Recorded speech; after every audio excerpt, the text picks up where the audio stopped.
ಮಳೆಗಾಲದಲ್ಲಿ ಈ ಥರ ಮಳೆ ಬಂತು ಅಂತಂದರೆ ಬಟ್ಟೆ ಹಾಕೋದೇ ಒಂದು ದೊಡ್ಡ ಕಷ್ಟನೇ ಅಂತ ಹೇಳ್ಬೋದು. ಎಲ್ಲರಿಗೂ ಕೂಡ ಇದು ಹಾಗೆ ಆಗುತ್ತೆ. ಸೊ ನೋಡಿ ಯಾವ ಥರ ಮಳೆ ಬರ್ತಾ ಇದೆ ಅಂತ. ನಾವೇನಾದರೂ ಬಟ್ಟೆ ಟೆರೆಸ್ ಮೇಲೆ ಹಾಕಿದ್ರೆ ಈ ಥರ ಮಳೆ ಬರೋದೇ ಗೊತ್ತಾಗಲ್ಲ. ಒಂದೊಂದು ಸತಿ ಪ್ರಿಡಿಕ್ಷನೇ ಇರೋದಿಲ್ಲ ಮಳೆದು.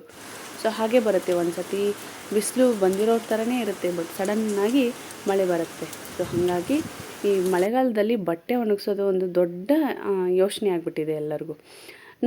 ಬೆಂಗಳೂರಲ್ಲಿ ಅದು ಬಾಡಿಗೆ ಮನೆಯಲ್ಲಿರೋರಿಗೆ ತುಂಬಾ ಕಷ್ಟ. ಯಾಕಂದರೆ ಕೆಲವ್ರು ಹೇಳ್ತಾರೆ ಕಂಬಿ ಮೇಲ್ಗಡೆ ಬಟ್ಟೆ ಒಣಗಿ ಹಾಕೋಂಗಿಲ್ಲ ಅಂತ ಹೇಳ್ಬಿಟ್ಟು. ಸೊ ನಾವು ಕೂಡ ಬಾಡಿಗೆ ಮನೆಯಲ್ಲೇ ಇರೋದು.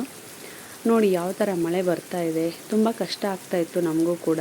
ಮತ್ತು ನಾವಿರೋದು ಫಸ್ಟ್ ಫ್ಲೋರಲ್ಲಿ, ಆಮೇಲೆ ಸೆಕೆಂಡ್ ಫ್ಲೋರಲ್ಲಿ ಓನರು, ಅದಾದಮೇಲೆ ಟೆರೆಸ್ ಬರೋದು. ಸೊ ನನ್ನ ಪ್ರೆಗ್ನೆನ್ಸಿ ಟೈಮಲ್ಲೂ ಕೂಡ ನನಗೆ ತುಂಬ ಕಷ್ಟ ಆಗ್ತಾಯಿತ್ತು. ಹಾಗಾಗಿ ನಾನು ಯೋಚನೆ ಮಾಡಿಬಿಟ್ಟು ಎಲ್ಲ ಸರ್ಚ್ ಮಾಡಿ ಕ್ಲಾತ್ ಡ್ರೈಯಿಂಗ್ ಸ್ಟ್ಯಾಂಡ್ ತೊಗೊಂಡ್ರೆ ಒಳ್ಳೇದಲ್ವಾ ಅಂತ ಯೋಚನೆ ಮಾಡಿ ಕ್ಲಾತ್ ಡ್ರೈಯಿಂಗ್ ಸ್ಟ್ಯಾಂಡನ್ನ ತೊಗೊಂಡಿದ್ದೀನಿ. ನೋಡಿ ಎಷ್ಟೊಂದು ಬಟ್ಟೆಗಳನ್ನ ನಾವು ಇದರಲ್ಲೇ ಹಾಕ್ಬೋದು. ತುಂಬ ಹೆಲ್ಪ್ಫುಲ್ ಆಗುತ್ತೆ ಇದು.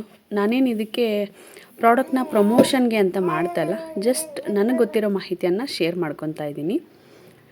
ತುಂಬ ಸ್ಲಾಟ್ಸ್ ಇದೆ, ನೀಟಾಗಿ ಬಟ್ಟೆಗಳು ಒಣಗುತ್ತೆ. ಬಟ್ಟೆ ಹಾಕಿಬಿಟ್ಟು ಫ್ಯಾನ್ ಹಾಕಿದ್ರೆ ಸಾಕು, ತಾನೇ ಬಟ್ಟೆಗಳು ಚೆನ್ನಾಗಿ ಒಣಗುತ್ತೆ. ಸೊ ಇದು ಬಂದು ಫ್ಲಿಪ್ಕಾರ್ಟು, ಅಮೆಝಾನು, ಮಿಶೋನಲ್ಲಿ ನಿಮಗೆ ಸಿಗುತ್ತೆ. ಇದು ಪ್ರೈಸ್ ಬಂದು 1200ಇಂದ 1500ವರೆಗೂ ಇದೆ. ಇದೇನಾದರೂ ಲಿಂಕ್ ಸಿಕ್ಕಿದ್ರೆ ನಾನು ನಿಮಗೆ ಡಿಸ್ಕ್ರಿಪ್ಷನ್ ಬಾಕ್ಸಲ್ಲಿ ಮೆನ್ಷನ್ ಮಾಡ್ತೀನಿ.